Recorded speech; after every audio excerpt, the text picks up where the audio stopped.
उपस्थित सर्व बंधुजनांना मी advocate doctor Bhimrao हटकर नांदेड वरून सप्रेम जय भीम करतो। आज मान्यवर कांशीरामजी यांच्या जयंतीच्या निमित्तानं आपण चर्चा करणार आहोत। उद्या 15 मार्च हा मान्यवर कांशीरामजी यांच्या जयंतीचा दिवस आहे। कहीं हम भूल न जाए हा विषय मान्यवर कांशीरामजी यांनी आपल्या चळवळीतला एक महत्त्वाचा विषय म्हणून संपूर्ण देशामध्ये राबविलेला आहे आणि या माध्यमातून त्यांनी अगदी बुद्धापासून सम्राट अशोकापासून फुले शाहू आंबेडकर या सर्व परिवर्तनवादी महापुरुषांच्या जयंतीच्या निमित्तानं आणि त्यांच्या स्मृती दिनाच्या निमित्तानं चळवळीतील महत्त्वाच्या विषयावर चर्चा घडवून आणण्याचा आणि त्या महापुरुषांना अभिवादन करण्याचा एक चळवळीचा भाग म्हणून मान्यवर कांशीरामजी यांनी आपल्या हयातीमध्ये बामसेफ, DS4, BSP आणि बुद्धिस्ट रिसर्च सेंटर आदी संघटनांच्या वतीनं कहीं हम भूल न जाए हा कार्यक्रम त्यांनी मोठ्या प्रमाणामध्ये राबविला। आज त्यांच्या निमित्तानं आपण त्यांना देखील अभिवादन करीत आहोत। मान्यवर कांशीरामजी यांच्या राजनैतिक मिशन आणि व्हिजन या विषयावर आपण या ठिकाणी चर्चा करणार आहोत। मी सर्वप्रथम बहुजन संघटक या समाज माध्यमावरील वृत्तवाहिनीच्या सर्व संचालक मंडळांना आणि टेक्निकल एक्सपर्ट यांना मी शुभेच्छा देतो, त्यांचे ऋण व्यक्त करतो की त्यांनी मान्यवर कांशीरामजी यांच्या अत्यंत महत्त्वाच्या अशा विषयावर त्यांनी हा संवाद घडवून आणलेला आहे। बंधुजन हो, मान्यवर कांशीरामजी यांचं राजकीय राजनैतिक मिशन आणि व्हिजन काय आहे, त्याची प्रासंगिकता काय आहे, समकालीन वास्तव काय आहे आणि आज कांशीरामजी यांच्या विचाराचं किंवा त्यांच्या चळवळीचं चिंतन करणं का आवश्यक आहे, या अनुषंगाने आपण या ठिकाणी चर्चा करणार आहोत। तर बंधुजन हो, आपल्याला सर्वांना माहिती आहे की मान्यवर कांशीरामजी यांचा जन्म 15 मार्च 1934 मध्ये पंजाब राज्यातील रोपड जिल्हा आणि यातील खवासपूर नावाचं जे गाव आहे या एका खेडेगावामध्ये त्यांचा जन्म झालेला आहे। त्यांच्या जन्माची, त्यांच्या बालवयाची जी सामाजिक परिस्थिती आहे त्यामध्ये कांशीरामजी हे रैदासिया म्हणजे शीख समाजातील जो एक पंथ आहे, रैदासिया म्हणजे त्या भागातील चर्मकार आणि अस्पृश्य ज्यांनी शीख पंथ स्वीकारलेला आहे, शीख धर्म स्वीकारलेला आहे, अशा कुटुंबामध्ये त्यांचा जन्म झालेला आहे। त्यांचे आई वडील शेतकरी आहेत, बऱ्यापैकी त्यांच्याकडे शेती आहे, म्हणजे दुसऱ्याच्या शेतीवर काम करण्याची परिस्थिती त्यांच्या कुटुंबाची नव्हती, असं त्यांचंच म्हणणं आहे कांशीरामजी यांचं. आणि म्हणून मान्यवर कांशीरामजी यांचा बालपण, शिक्षण आणि अस्पृश्यता यामध्ये त्यांना काही अस्पृश्यतेचे चटके त्यांना सोसावे लागलेले नाही, असं त्यांनी आपल्या जीवनामध्ये आणि मुलाखतीमध्ये सांगितलेलं आहे. आणि बाबासाहेब आंबेडकर यांची चळवळ आणि मान्यवर कांशीरामजी यांचा संपर्क जो आलेला आहे, ते कांशीरामजी म्हणतात की ते डेहराडून या ठिकाणी जेव्हा BSc होऊन त्यांनी नोकरीच्या निमित्तानं जेव्हा ते गेले आणि महाविद्यालयीन शिक्षण घेत असताना त्यांना अशा 2 प्रसंगी त्यांना बाबासाहेब आंबेडकर यांचा म्हणजे चळवळीविषयी त्यांना ती माहिती झालेली आहे. एक तर 6 डिसेंबर 1956 रोजी जेव्हा बाबासाहेब आंबेडकरांचं महापरिनिर्वाण झालं, ती बातमी कांशीरामजी यांच्या एका मित्राकडून त्यांना कळाली. आणि तो मित्र जो होता, साहेब म्हणतात की तो इतका दुःखी झाला की ज्यामुळे तो सतत 2 ते 3 दिवस आपल्याच घरातील जवळचा कोणी व्यक्ती वारलेला आहे असं समजून तो धाई रडायला लागलेला आहे, त्यांचा मित्र. आणि मग त्यांच्या माध्यमातून कांशीरामजींना कळालं की बाबासाहेब आंबेडकर हे एक महापुरुष आहेत की ज्यांनी दलितांच्या, अस्पृश्यांच्या आणि या देशाच्या उद्धारासाठी, बहुजन समाजाच्या उद्धारासाठी त्यांनी फार मोठं कार्य केलेलं आहे. त्यानंतरचा जो प्रसंग आहे तो प्रसंग कांशीरामजी सांगतात की जेव्हा मी पुण्याला नोकरी निमित्त आलो आणि नोकरी निमित्त आल्यानंतर त्यांच्याकडे त्या मिलिटरी एक्सप्लोजिव्ह रिसर्च ऑफिसर्स म्हणून कांशीरामजी हे पुण्याला खडकी येथील पुण्याच्या कार्यालयामध्ये जॉईन झाले. आणि त्यावेळी त्या कार्यालयातील ते सेंट्रल गव्हर्नमेंटच्या अंतर्गत ते कार्यालय, डिफेन्स अंतर्गत कार्यालय आहे, त्या कार्यालया अंतर्गत ज्या काही वार्षिक सुट्ट्या होत्या त्या सुट्ट्याच्या कॅलेंडरमध्ये बुद्ध जयंती आणि बाबासाहेब आंबेडकर यांची जयंती या 2 जयंत्यांच्या सुट्ट्या रद्द करून 1 ऑगस्टला लोकमान्य टिळक यांच्या स्मृती दिनांची सुट्टी आणि दिवाळीला 1 आगाऊची सुट्टी अशी सुट्टी त्यांनी त्या कॅलेंडरमध्ये नमूद केली.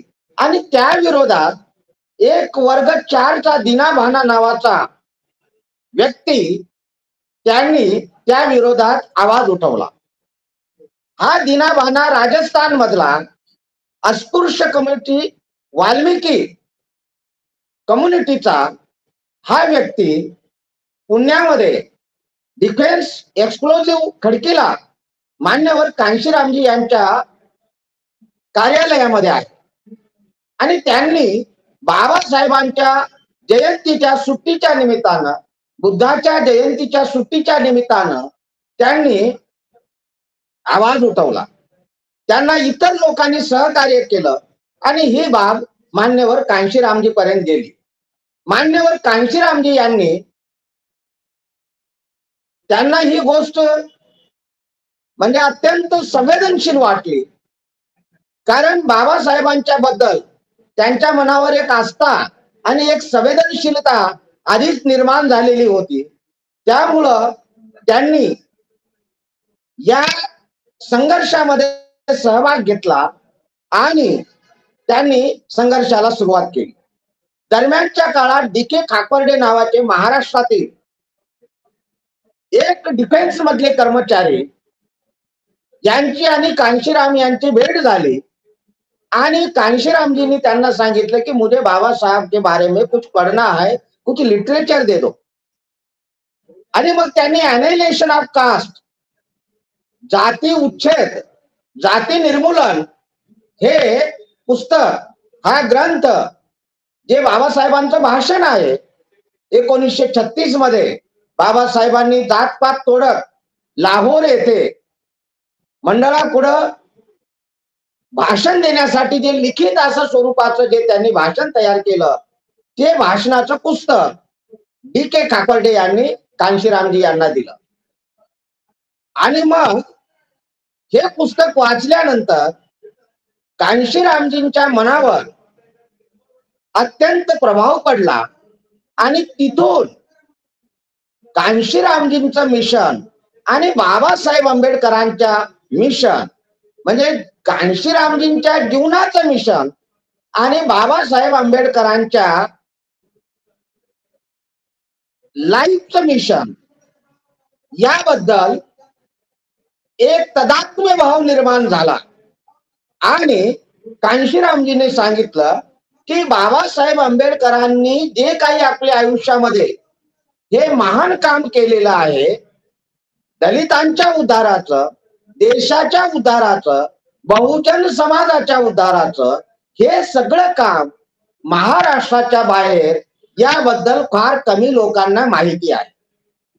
आणि म्हणून मग कांशीरामजी साहेबांच्या जीवनाचं हे ध्येय झालं की बाबासाहेब आंबेडकरांची मिशन, बाबासाहेब आंबेडकरांचा विचार या देशातील तळागाळातील समस्त दलित, शोषित, पीडित, बहुजन समाजापर्यंत घेऊन जाणं.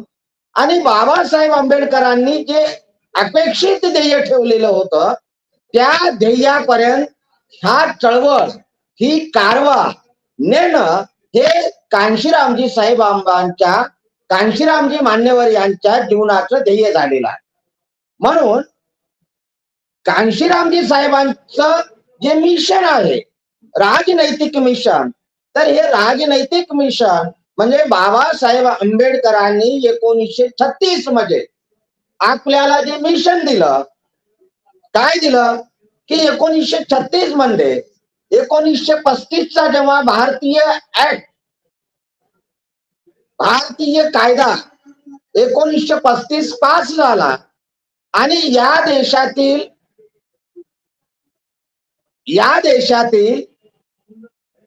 राज्यशाही व्यवस्था जाऊन या देशामध्ये लोकशाहीवर आधारित राज्य व्यवस्था, प्रातिनिधिक लोकशाही निर्माण करण्याचं जे काम 1935च्या कायद्यानं केलेलं आहे, तेव्हा या 1935च्या कायद्यानुसार प्रतिनिधित्व, रिप्रेझेंटेटिव्ह निवडून देण्याचं जे काम आहे ते 1935च्या कायद्यानं केलेलं आहे.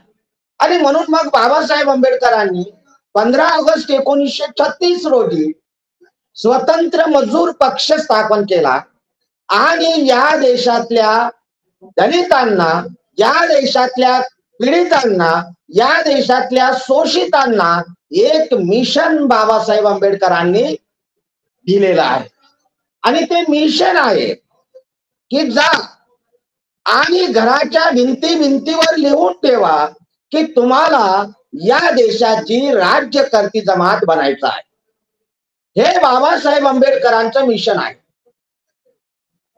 या देशातील दलित, शोषित, ज्यांना आपण कॉन्स्टिट्यूशनल टर्मिनॉलॉजी मध्ये शेड्यूल्ड कास्ट, शेड्यूल्ड ट्राईब, महाराष्ट्रामध्ये NT, DNT, VGNT, OBC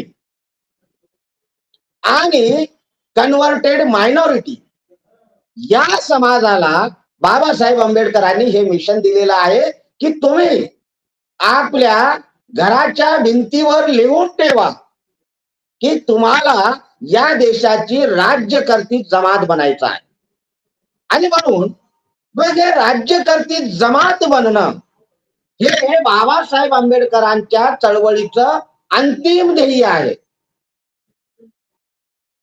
या देशातला डाऊन ट्रोडन, या देशातला दलित शोषित हा या देशातला रूलर झाला पाहिजे, हे ध्येय, हे जीवन लक्ष्य हे बाबासाहेब आंबेडकरांनी आपल्या अनुयायांना आणि समाजाला दिलेला आहे. हेच उर्वरित लक्ष्य बाबा साहब का मिशन अधूरा बीएसपी करेगी पूरा.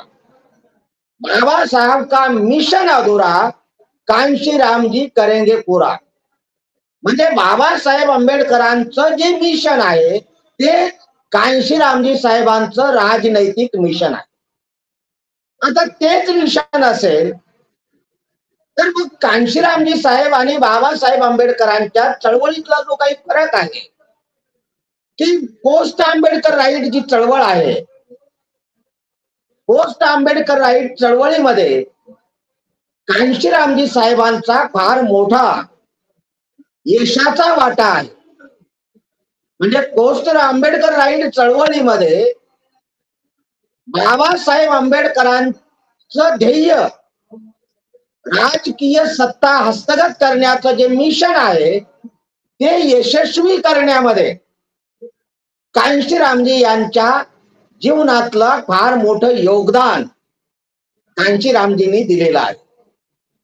आणि म्हणून कांशीरामजी यांची जी दृष्टी आहे किंवा यांची जे मोडस ऑपरेंडी आहे, काम करण्याची जी पद्धत आहे, या पद्धतीला आजच्या काळामध्ये, आजच्या वास्तवावर, समकालीन वास्तवावर जर आपण पाहिलं तर आज आपल्याला कांशीरामजी साहेबांच्या नेतृत्वाची उणीव किंवा त्यांच्या विचाराची गरज, त्यांच्या चळवळीच्या कार्यपद्धतीची गरज ही अत्यंत आपल्याला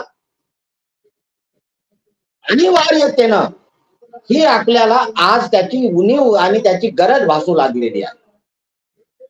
मान्यवर कांशीरामजी साहेबांनी आपलं मिशन बाबासाहेब आंबेडकरांच्या चळवळीचा रथ ज्या ठिकाणी बाबासाहेब आंबेडकरांनी आणून ठेवला आणि बाबासाहेब आपल्या अनुयायांना म्हणाले, ते रथूजवळही जुलै 1956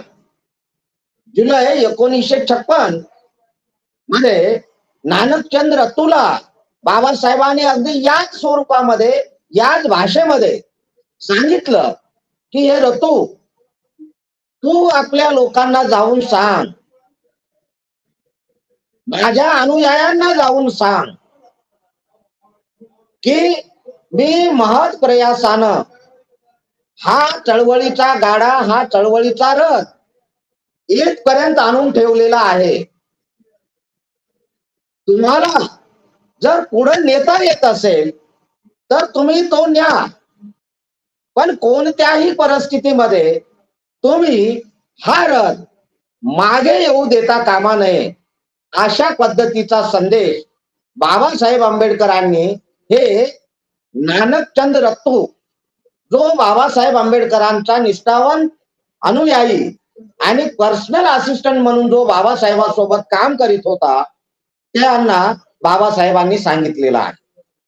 अगदी हाच रथ मान्यवर कांशीरामजी यांनी बाबासाहेब आंबेडकरांनी जिथे सोडला होता तिथून तो पुढे नेण्याचा प्रयत्न निश्चित केलेला आहे. आणि एका राज्यामध्ये 4 वेळेस सत्ताधारी बनण्याचा आणि दलित, शोषित, वंचितांचा एक राष्ट्रीयकृत पक्ष निर्माण करण्याचं काम मान्यवर कांशीरामजींनी आपल्या आयुष्यामध्ये केलेलं आहे. एक राष्ट्रीय पक्ष निर्माण करणं हे साधी गोष्ट नाही. आज केवळ आणि केवळ बहुजन समाज पार्टी ही बाबासाहेब आंबेडकर, फुले शाहू, पेरियार, नारायण गुरु या विचाराला मानणारी किंवा यांना आपलं आयकॉन ठेवणारी, आयकॉन म्हणून त्यांना प्रस्थापित करणारी एकमेव पक्ष आहे बहुजन समाज पार्टी. महाराष्ट्रामध्ये वंचित बहुजन आघाडी ही मागच्या इलेक्शन मध्ये 42 लाख मतदान घेऊन मोठ्या प्रमाणामध्ये त्या पक्षानं महाराष्ट्रात आघाडी घेतलेली आहे. पण या आघाडीला रिकॉग्निशन जे म्हणू ते रिकॉग्निशन अजूनही मिळालेलं नाही. पण 1984 मध्ये 14 एप्रिल 1984 दिल्लीमध्ये बहुजन समाज पार्टीची स्थापना कांशीरामजींनी केली आणि अगदी त्याच तारखेला पुण्यामध्ये बाळासाहेब आंबेडकर यांनी भारतीय रिपब्लिकन पक्षाची पुनर्स्थापना केली. म्हणजे बाबासाहेब आंबेडकरांचा जो रिपब्लिकन पक्ष होता त्या रिपब्लिकन पक्षाला अनेक गटातटामध्ये जे विभाजन झालेलं होतं त्याचं एकत्रीकरण करण्याचा आणि पुन्हा एक पुनर्स्थापित असा भारतीय रिपब्लिकन पक्ष निर्माण करण्याचा प्रयत्न अगदी त्याच कालखंडामध्ये बाळासाहेब आंबेडकरांनी केलेला आहे. पण या काळाच्या ओघामध्ये एक सूत्रबद्ध असं प्लॅनिंग, नेता, नीती आणि नियत या 3 गोष्टीच्या आधारे मान्यवर कांशीरामजी यांनी बहुजन समाज पार्टीला अगदी 13 ते 14 वर्षाच्या कालखंडामध्ये त्यांनी म्हणजे 1984 ते 1997 एवढ्या कालखंडामध्ये बहुजन समाज पार्टीला राष्ट्रीयकृत पक्ष म्हणून देश पातळीवर रिकॉग्निशन मिळवून देण्याचं काम मान्यवर कांशीरामजी साहेबांनी केलेलं आहे. हे त्यांची दृष्टी, हे त्यांची मोडस ऑपरेंडी, काम करण्याची पद्धत ही आपण समजून घेतली पाहिजे. आपण बाबासाहेब आंबेडकरांचे अनुयायी असू आणि बाबासाहेब आंबेडकरांची मिशन, बाबासाहेब आंबेडकरांनी 3 मिशन दिलेले आहेत. नंबर 1 अनायलेशन ऑफ कास्ट या भाषणाच्या माध्यमातून बाबासाहेब आंबेडकरांनी सांगितलं की अनायलेशन ऑफ कास्ट म्हणजे जातीचं निर्मूलन, जातीविहीन समाज रचना निर्माण करणं हे बाबासाहेब आंबेडकरांचं एक मिशन आहे. सोशिओ कल्चरल मिशन ज्याला म्हणू आपण, ते हे एक मिशन आहे. नंबर 2 राज्यकर्ती जमात बनणं हे एक मिशन आहे. आणि नंबर 3 14 आणि 15 ऑक्टोबर 1956 रोजी बाबासाहेब आंबेडकरांनी आपल्याला बौद्ध धम्माची दीक्षा दिली आणि भारताला बौद्धमय करीन हे एक मिशन बाबासाहेबांनी दिलेलं आहे. आता हे सोशिओ कल्चरल मिशन भारत बौद्धमय करणं, जातीविहीन समाज रचना निर्माण करणं आणि पॉलिटिकल कम्युनिटी बनणं, रूलर बनणं हे एक मिशन, हे एक राजनैतिक मिशन आहे. तर आता कांशीरामजीच्या दृष्टिकोनातून, पर्स्पेक्टिव्ह मधून आपण जर या मिशन कडे पाहिलं तर कांशीरामजींनी सांगितलेलं आहे आणि काल परवाच्या दिवशी आपल्या बहुजन संघटक या वृत्तवाहिनीवर एक व्याख्यानही झालेलं आहे परवाच्या दिवशी कि गैर राजनीतिक जड़े, कांशीरामजी म्हणतात वो समाज की राजनीति सक्सेस होती है, सफल होती है जिस समाज के गैर राजनैतिक जड़े मजबूत होती है. जी ज्या चळवळीचे किंवा ज्या समाजाचे गैर राजनीतिक मूळ हे मजबूत असतात त्याच राजकीय पक्षाचा वृक्ष हा त्याला फळं लखलखाटून येत असतात तो फळांनी लडबडून जात असतो, म्हणजे तो सक्सेस होत असतो. म्हणजे राजनैतिक गैर राजनैतिक जे जडे आहेत किंवा जे मुळं आहेत ते कोणती आहेत? आपल्यालाच माहिती आहे की आज देशामध्ये सर्वात मोठा पक्ष भारतीय जनता पार्टी आहे. आणि भारतीय जनता पार्टी याची स्थापना त्यांचे जे पॅट्रॉन आहेत ते RSS आहे. RSS ची मदर ऑर्गनायझेशन ही हिंदू महासभा आहे. हिंदू महासभेची स्थापना 1907 मध्ये झालेली आहे. 1925 मध्ये RSS ची स्थापना झाली आणि 1925 पासून आज 2024 म्हणजे 100 वर्षामध्ये या पक्षांनी, या संघाने आपली गैर राजनैतिक जडे एवढी मजबूत केलेली आहे की आज हा पक्ष भारतातलाच नव्हे तर जगातला नंबर 1 चा पक्ष आहे. आता ही एक पक्ष फॅसिस्ट आहे. हा पक्ष धर्मांध आहे. धर्म, देव, मंदिर आणि त्याला चिटकलेली भारतीय समाजाची मानसिकता किंवा धर्मांधता, आस्था याचं कॅपिटलायझेशन करून ह्या फॅसिस्ट शक्ती ज्या आहेत ह्या प्रबळ बनत असतात. आज आपण पाहिलं समकालीन वास्तवाच्या संदर्भाने जर आपण पाहिलं तर कालच 13 तारखेला सुप्रीम कोर्टाने सांगितलं की इलेक्ट्रोल बॉन्ड जे आहे, ज्या बॉन्डच्या माध्यमातून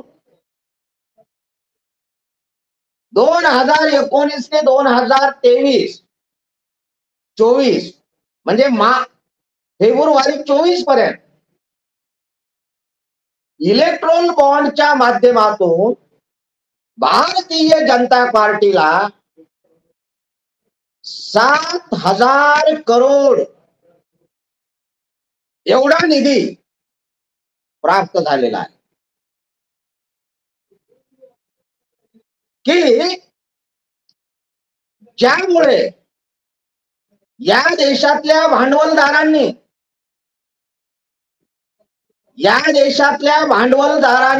या पक्षाला हजारो कोटी रुपये इलेक्ट्रोल बॉन्डच्या माध्यमातून दिलेले आहेत. आणि या भांडवलदारांनी 2019 ते फेब्रुवारी 2024 या कालखंडामध्ये बहुजन समाज पार्टीला 5 पैसे देखील दिलेले नाहीत. काँग्रेसला 170 कोटी दिलेले आहेत आणि त्या तुलनेमध्ये भारतीय जनता पार्टीला हजारो कोटी रुपये दिलेले आहेत. आता 1 मॅन 1 वोट 1 व्हॅल्यू, भांडवलदाराचा हा पक्ष पैसा घेऊन हा पक्ष उद्या निवडणुकीमध्ये जेव्हा उभा राहणार आहे, विमानानं, चार्टर्ड विमानानं, हेलिकॉप्टरने जेव्हा ते हजारो किलोमीटरचा प्रवास करून प्रचार करतील, त्यावेळेस ज्या पार्टीकडे पैशाचा खणखणाट आहे अशा बहुजन समाज पार्टी आणि वंचित आघाडी किंवा अनेक प्रकारचे जे काही सोशल डाऊन ट्रोडन कम्युनिटीच्या पक्ष आहेत, हे पक्ष या निवडणुकीमध्ये कसे टिकणार? ते टिकू शकत नाही. आणि म्हणून या संबंधानं कांशीरामजी यांचे जे सूत्रबद्ध राजकारण आहे ते आपल्याला समजून घेणं अत्यंत आवश्यक आहे. की कांशीरामजीने म्हटलेलं आहे की या देशातला मनी, या देशातला मीडिया आणि या देशातला माफिया हा या देशातल्या मनुवादी पक्षाला, ब्राह्मणवादी पक्षाला, स्टेटस को मेंटेन करणाऱ्या पक्षांना हा मदत करत असतो. मनी, मीडिया आणि माफिया. आज भारतीय जनता पार्टीकडे जगातल्या कोणत्याही पक्षाकडे जेवढा पैसा नाही तेवढा या भारतीय जनता पार्टीकडे भांडवलदार घराण्यांनी दिलेला पैसा आहे. सुप्रीम कोर्टाने तो मान्य केलेला आहे. आणि एसबीआयनं काल 13 तारखेपर्यंत 12 तारखेच्या 5 वाजेपर्यंत ते इलेक्शन कमिशनला सादर देखील केलेला आहे त्याच्या सगळ्या नोंदी. मग आता मनी आहे, भारतीय जनता पार्टीनं संपूर्ण मीडिया विकत घेतलेला आहे. कुठल्याही चॅनलवर जा, तुम्हाला मोदी देवाच्या पाया पडताना कसे लोटांगण घालीत आहेत, कशी पूजा करीत आहेत, आज कोणत्या देवाचं उद्घाटन केलं, कोणत्या मंदिराचं उद्घाटन केलं, ह्या सगळ्या ज्या गोष्टी आहेत तुम्हाला 24 आवर्स हे चॅनल हे दाखवित आहे. कारण या पक्षाकडून त्यांना जाहिराती मिळत असतात. सगळा मीडिया हा मोदी आणि गोदी मीडिया झालेला आहे. कांशीरामजी साहेबांना याची जाणीव होती आणि म्हणून कांशीरामजी साहेबांनी 1982 मध्ये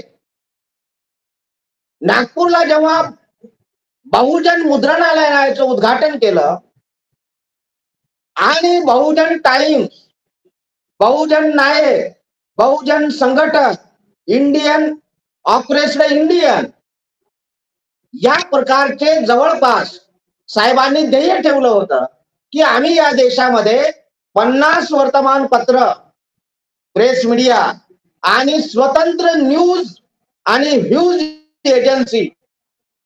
एजन्सी स्वतंत्र पीटीआय, UNI या तोडीची एक न्यूज एजन्सी आम्ही या देशामध्ये चालवू आणि 50 वर्तमानपत्र चालू. आणि त्या अनुषंगानं त्यांनी आपल्या हयातीमध्ये जवळपास 20 ते 25 वर्तमानपत्र चालवले. म्हणजे मीडिया आमच्या बाजूने नसेल आणि आम्ही मीडिया जर आमचा स्वतंत्र तयार केला नसेल तर आम्ही या देशामध्ये रुलिंग पार्टी बनवू शकत नाही, रुलिंग जमात बनवू शकत नाही. आणि म्हणून कांशीरामजी साहेबांचं हे विजन आहे की या देशातल्या डाऊन ट्रोडन समाजाकडे पैसा नाही, पण 1 वोट 1 व्हॅल्यू हा जो फॉर्म्युला आहे, 1 मॅन 1 वोट अँड 1 व्हॅल्यू, या आधारावर बहुजन समाजाकडे मताची बँक आहे, वोट बँक आहे, मनी बँक नाही, नोट बँक नाही, पण वोट बँक आहे. आणि म्हणून कांशीरामजी साहेबांनी वोट हमारा राज तुम्हारा नहीं चलेगा नहीं चलेगा हा नारा दिला आणि बहुजन समाजाला जागृत करण्याचा प्रयत्न केलेला आहे.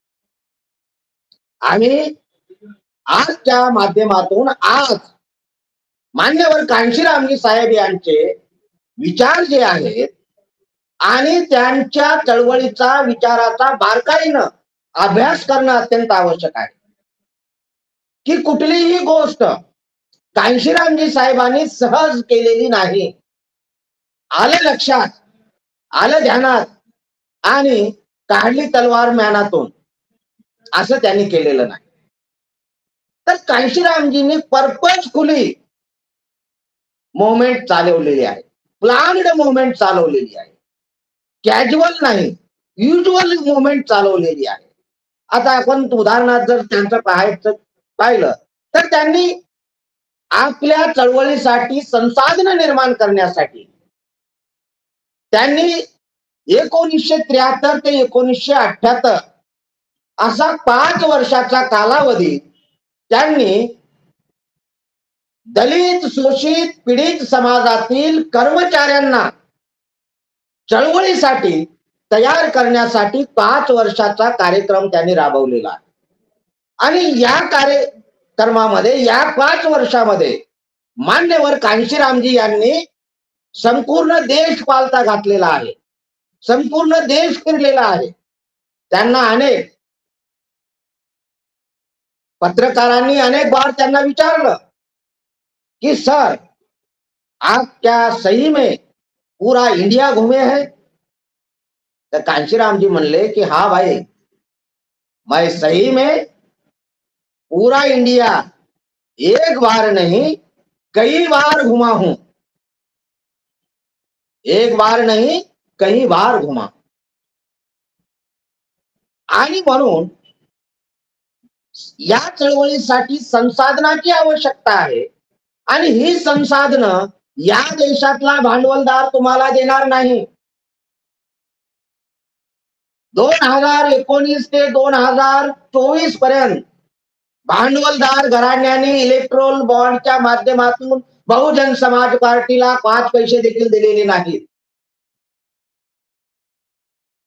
त्या उलट भारतीय जनता पार्टीला हजारो करोड म्हणजे अब्जावधी खरबो अब्जो खरबो असे पैसे त्यांनी भारतीय जनता पार्टीला दिलेले आहेत. कारण भारतीय जनता पार्टी हा पक्ष या देशामध्ये विषमतेवर आधारलेली ब्राह्मणी समाज व्यवस्था हिला टिकवून धरण्याचं काम हा करणारा आहे. भांडवलदारांच्या हिताचं काम करणारा आहे.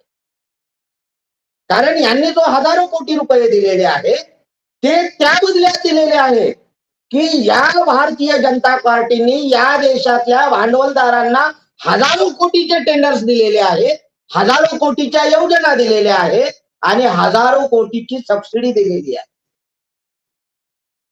उदाहरण मी तुम्हाला सांगेन. रिलायन्स कंपनी आहे. रिलायन्स कंपनी अंबानी ग्रुपची आहे. मुकेश आणि अनिल 2 अंबानी ग्रुपचे 2 करते धरते माणसं आहेत. या कंपनीवर 47,700 कोटी रुपयेचं कर्ज झालं आणि ही कंपनी मोडीत निघाली, लिक्विडेशन मध्ये गेली. 4,700 कोटी रुपये लिक्विडेशन मध्ये निघाले. आणि मग कंपनी ऍक्ट नुसार ही कंपनी लिक्विडेशन मध्ये निघाली, ही हरास झाली. या कंपनीनं बँकेचं 4,700 कोटी रुपयाचं कर्ज ही कंपनी फेडू शकत नाही, ती दिवाळखोरीमध्ये निघाली. आणि मग ही कंपनी विक्रीला निघाली. आणि ही कंपनी विक्रीला निघाल्यानंतर ही कंपनी 450 कोटी म्हणजे 4,700 कोटी रुपयाची कंपनी 450 कोटी रुपयामध्ये अनिल अंबानीची कंपनी मुकेश अंबानीने 450 कोटी मध्ये म्हणजे 4,700 कोटी बँकेचा पैसा बुडीत निघाला आणि 450 मध्ये तीच कंपनी दुसऱ्या भावाने घेतली. आणि देशातले तमाम लोक राम नाम सत्य है मेलं नाही जित है म्हणून राम नामाचे गुण गात आहेत. कशाला? काय मिळालेलं आहे? तर घरामध्ये गॅस मिळाला, फुकटचे 2-4 किलो अनाज मिळालं आणि वो मोदी की गारंटी है. मोदी की ये गारंटी है कौन सी कि 4,700 करोड़ बैंक का लोन लिक्विडेशन में निकालना दिवाळखोरीत काढायचे, बुडवायचे आणि तीच कंपनी, एका भावाची कंपनी दुसऱ्या भावानं 450 कोटी मध्ये घ्यायची. हे मोदी की गॅरंटी, हे भांडवलदारांची. हा पक्ष, ही लोकशाही, हा देश, हा संपूर्ण मोदींनी विकून टाकलेला आहे, भांडवलदारांच्या घशात टाकलेला आहे. आणि म्हणून मान्यवर कांशीरामजी यांच्या चळवळीचा अभ्यास होणं अत्यंत आवश्यक आहे, की त्यांनी चळवळ कशी चालवली. त्यांनी 1982 मध्ये will whether Ambedkarism will survive, revive और एंड सर्वाइव, क्या अंबेडकरवाद फिर से पुनर्जीवित हो सकता है और वो दीर्घजीवी हो सकता है क्या, या विषयावर त्यांनी संपूर्ण देशामध्ये 9 राज्यांच्या राजधानीच्या ठिकाणी त्यांनी सेमिनार्स घेतले आणि विचारवंताकडून आपले विचार संकलित केले, की कुठलीही गोष्ट करीत असताना समाजाला तयार करणं हे आवश्यक आहे, की ज्या समाजाचे गैरराजनीतिक मूळ मजबूत आहे, तर हे गैरराजनीतिक मूळ आहे, की देशातले विद्वान, देशातला बहुजन समाजातला बुद्धिजीवी वर्ग हा या वर्गाला, बहुजन समाजाला हे संकल्पना देत असतो, गोष्टी समजून सांगित असतो. सामान्य माणसाला माहिती नाही अनिल अंबानीची कंपनी मुकेश अंबानीनं कशी काय घेतली, या कंपनीच्या कॉर्पोरेट घराण्यांना कोट्यावधी रुपये कसे काय मिळालेले आहे, आणि त्याच्या बदल्यामध्ये या पक्षाला या लोकांनी हजारो रुपये, हजारो कोटी रुपये का दिलेले आहेत, हे समजून सांगण्यासाठी आज कांशीरामजी नाही. नसता त्यांनी टेडर कॅम्प घेऊन त्यांनी समाजाला या सगळ्या गोष्टी समजून सांगितल्या असत्या. आज बहुजन समाजातला कोणीही व्यक्ती, बुद्धिजीवी माणूस याच्यावर भाष्य करीत नाही, याच्यावर भाष्य करताना दिसत नाही, कोणी लिखाण करताना दिसत नाही. आणि म्हणून कांशीरामजींची चळवळ ही पुन्हा सगळ्यांनी अभ्यास करणं अत्यंत आवश्यक आहे. तर कांशीरामजींच्या चळवळीचं जे आहे एक सूत्र आहे, की त्यांनी विचार फुले शाहू आंबेडकर म्हणजे बहुजन समाजातले जे परिवर्तनवादी महापुरुष आहेत त्यांचेच विचार हे कांशीरामजींनी आपल्या चळवळीची मूलाधार मांडलेले आहेत. पेरियर आहेत, नारायण गुरु आहेत, तत्वच प्रत्येक याच्यात बिरसा मुंडा आहेत, अनेक महापुरुष जे आहेत बहुजन समाजामध्ये होऊन गेलेले आहेत, की ज्यांनी विषमता वैदिक धर्म आणि विषमतावादी समाज व्यवस्थेला ज्यांनी नकार दिलेला आहे, ज्यांनी विद्रोह केलेला आहे त्या व्यवस्थेच्या विरुद्ध, त्या समाजातला त्या महापुरुषाचे विचार हे मान्यवर कांशीरामजी यांनी आपले विचार म्हणून चळवळीमध्ये प्रस्थापित केलेले आहे, पुनर्जीवित केलेले आहे. विचाराच्या आधारे संघटन, कुठलाही विचार आहे त्याला जर संघटनेचं रूप आलं नसेल तर तो विचार कुचकामी ठरतो, तो विचार जिवंत विचार होत नाही. म्हणून विचार आहे तर त्या विचाराला मानणारे लोक आणि त्या लोकांचं संघटन होणं आवश्यक आहे. म्हणून कांशीरामजी यांच्या चळवळीचं सूत्र पाहत असताना त्यांनी आंबेडकरी विचारधारा ही प्रमाण विचारधारा मांडलेली आहे. त्यानंतर या विचारधारेचं संघटन, आणि त्यासाठी मग त्यांनी बामसेव काढलं, डीएस कोर काढलं, राजकीय ऍक्टिव्हिटीज साठी बहुजन समाज पार्टी काढली, कल्चरल पुनरुत्थानासाठी त्यांनी बुद्धिस्ट रिसर्च सेंटर स्थापन केलं, ऑर्गनायझेशन्स. मग ऑर्गनायझेशन्स मध्ये विद्यार्थ्यांच्या आघाड्या, महिलांच्या आघाड्या, युवकांच्या आघाड्या, बुद्धिजीवींची आघाडी, अनेक प्रकारचे ऑर्गनायझेशन्स कांशीरामजी साहेबा यांनी आपल्या चळवळीच्या कुस्त्या तयार केले आणि ते मुख्य प्रवाहाला त्यांनी जोडले. संघटन आणि संघटनानंतर संघर्ष. जर संघर्ष नसेल तर कुठलंही संघटन अस्तित्वात राहू शकणार नाही. विचार आहे, त्या विचाराचं संघटन आहे आणि त्या संघटनेच्या समोर एक कार्यक्रम आहे, एक टाइम बॉन्ड प्रोग्राम आहे, संघर्ष आहे. आणि या संघर्षाचं रूपांतर सत्तेमध्ये होणं आवश्यक आहे. केवळ संघर्ष केला आणि सोडून दिला, जसं बाजारामध्ये हजारो माणसं येतात आणि बाजार संपला की निघून जातात, त्या ठिकाणी नुसता कचरा पडलेला असतो, त्याला संघटनेचं स्वरूप येत नाही. जर एकत्र आलेल्या माणसांना एका उद्देशाच्या प्रती आपण रूपांतरित केलं नाही, त्यांनी संघर्ष केला नाही आणि त्या संघर्षाच्या माध्यमाचं रूपांतर वोट बँकेमध्ये आणि सत्तेमध्ये जर झालं नाही तर त्या संघर्षालाही काही अर्थ उरत नाही. संघर्षाचा परिणाम तेवढा आहे, पण त्याची फलश्रुती जर वोट मध्ये झाली, रूपांतरित झाली नाही आणि सत्तेमध्ये जर रूपांतरित झाली नाही तर त्या संघर्षाला सफलता प्राप्त होत नाही. याचे अनेक उदाहरणं देता येतील, समकालीन उदाहरणं. महाराष्ट्रामध्ये आपण आहोत, मराठवाड्यामध्ये आहोत. मराठवाडा विद्यापीठाच्या नामांतराचा संघर्ष आम्ही 17 वर्ष केलेला आहे,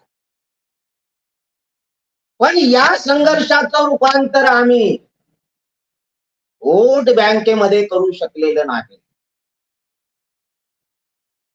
आणि म्हणून आम्ही मागणारे राहिलेले आहोत.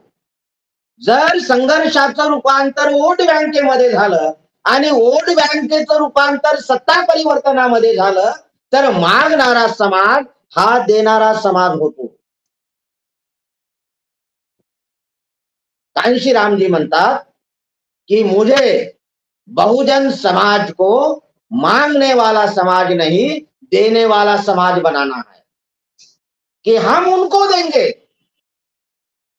क्योंकि हम 85% है और 85% लोगों के ऊपर 15% लोग राज कर रहे हैं सदियों से, और किस आधार पर? मनी, मीडिया, माफिया, इनके आधार पर, धर्म के आधार पर, जाति के आधार पर, वर्ण व्यवस्था के आधार पर,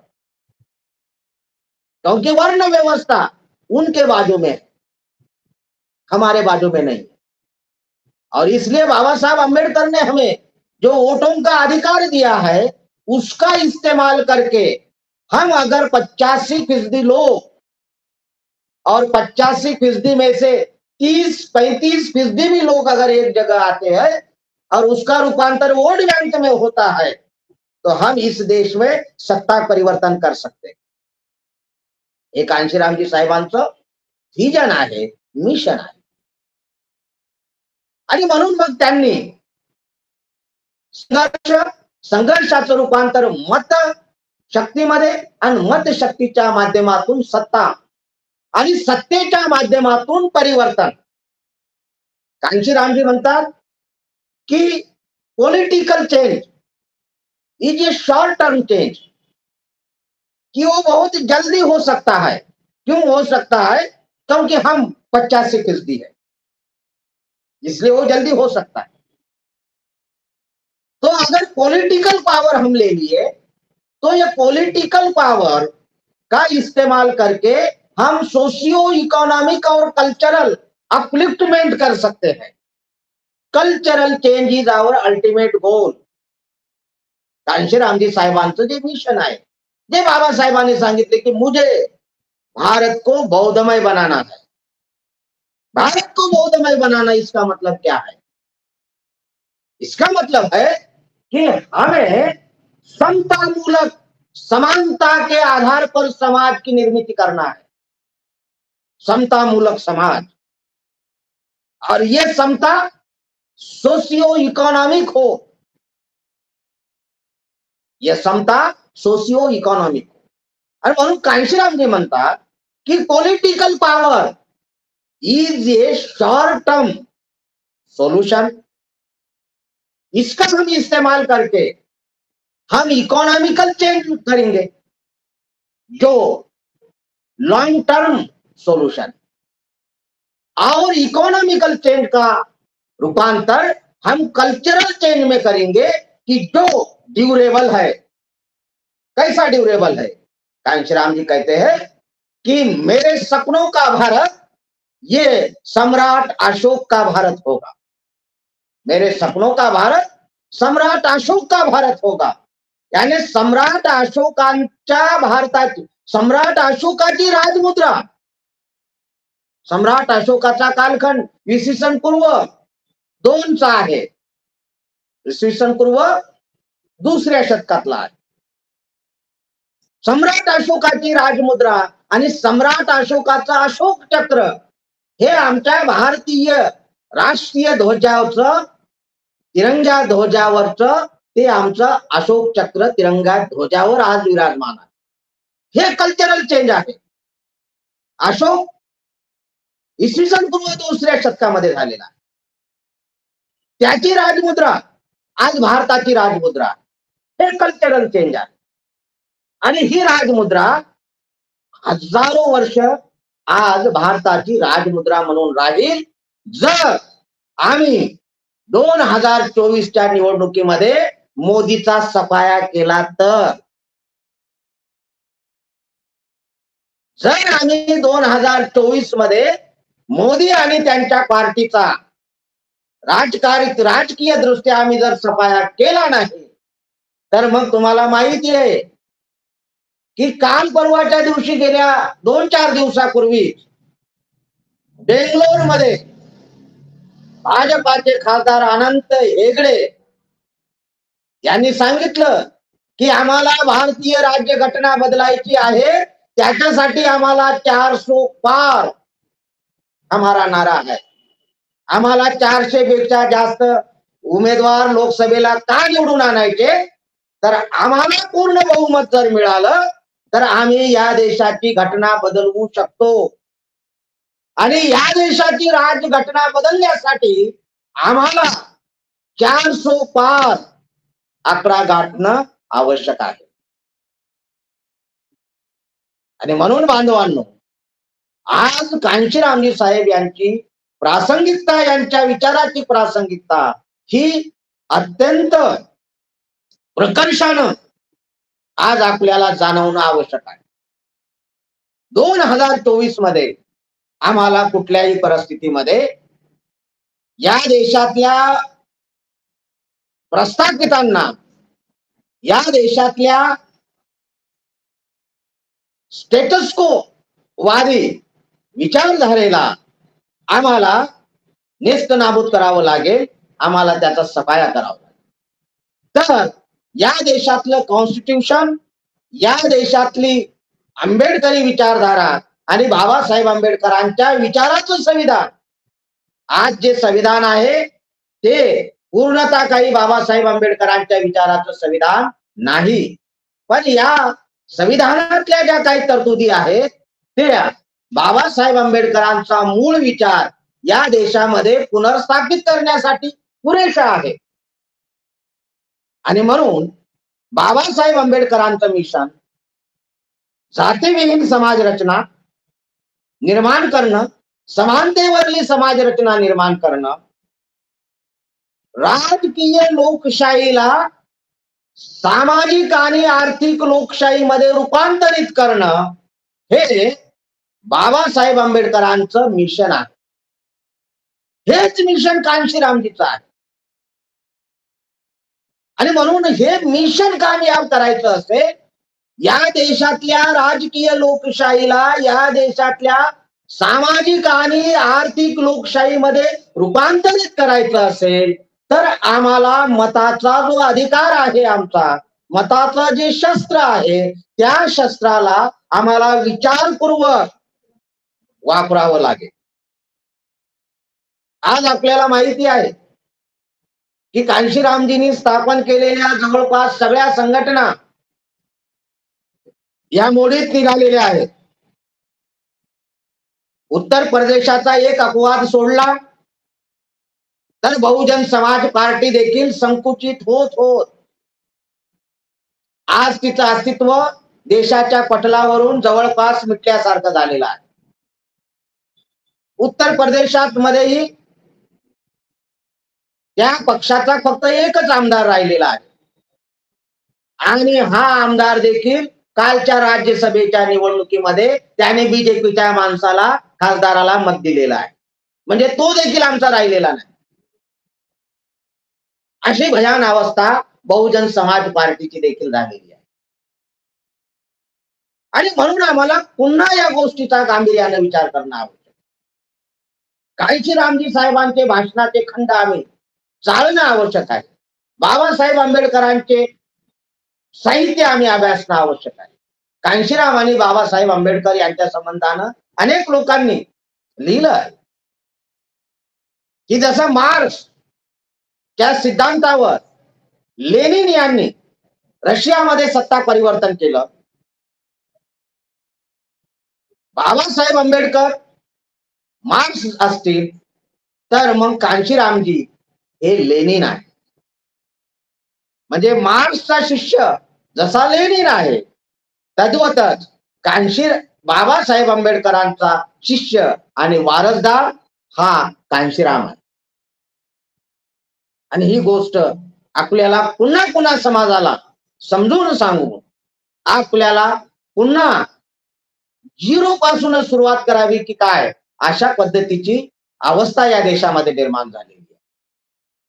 कांशीरामजींनी निर्माण केलेला मीडिया आज कोलमडलेला आहे.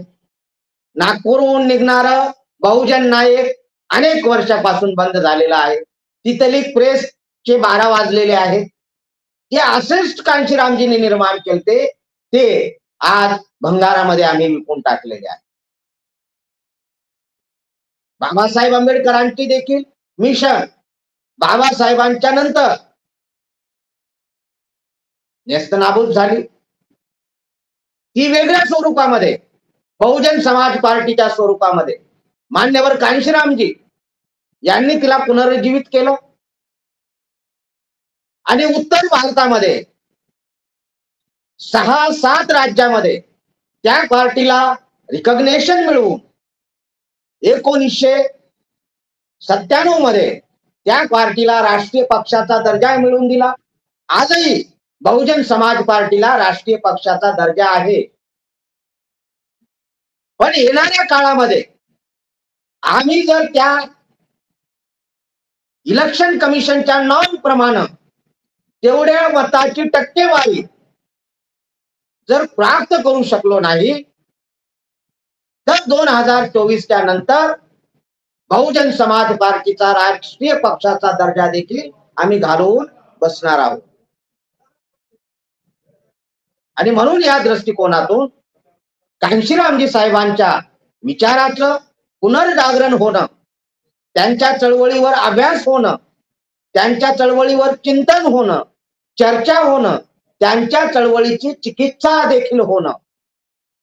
आज आम्ही आपल्या देशामध्ये एकदा एखाद्या महापुरुषाला आम्ही महापुरुष म्हणून संबोधलं की आम्ही त्यांच्या विचाराची चिकित्सा करणं सोडून देतो, चिकित्सा करत नाही. आणि म्हणून मग तो विचार खुंटतो, त्या विचाराला वारस मिळत नाही. आणि म्हणून बाबासाहेब आंबेडकरांच्या चळवळीची, बाबासाहेब आंबेडकरांच्या विचाराची, बाबासाहेब आंबेडकरांनी आपल्या हयात, आपल्या जीवनात, आपल्या जीवितामध्ये चळवळ कशा चालवल्या, त्यांनी पैसा उभा कसा केला, त्यांनी सभा कशा घेतल्या, त्यांनी वर्तमानपत्र कसे चालवले, त्यांनी भाषण कसे दिले, त्यांनी संघटना कशा उभारल्या, याचा आम्ही अभ्यास करणं आवश्यक आहे.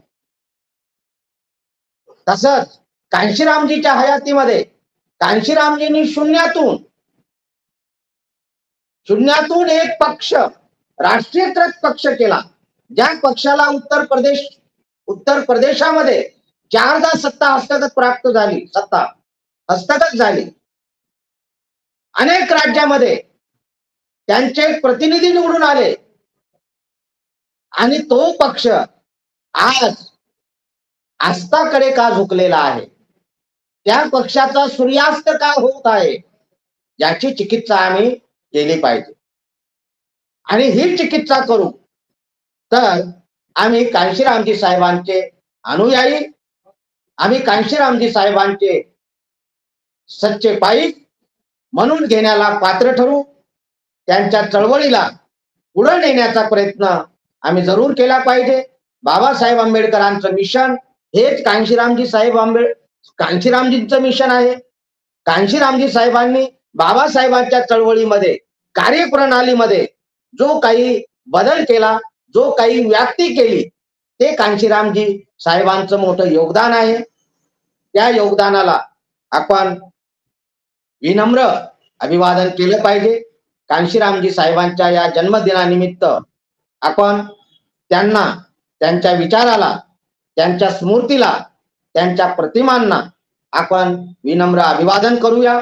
आणि बाबासाहेब आंबेडकरांच्या नंतर कांशीरामजी यांनी जो वारसा पुढे नेला, आता कांशीरामजींचा वारसा बहनजींनी, आणि आता बहनजींनी स्वतः त्यांचा भाचा आपला वारसदार म्हणून नेमलेला आहे.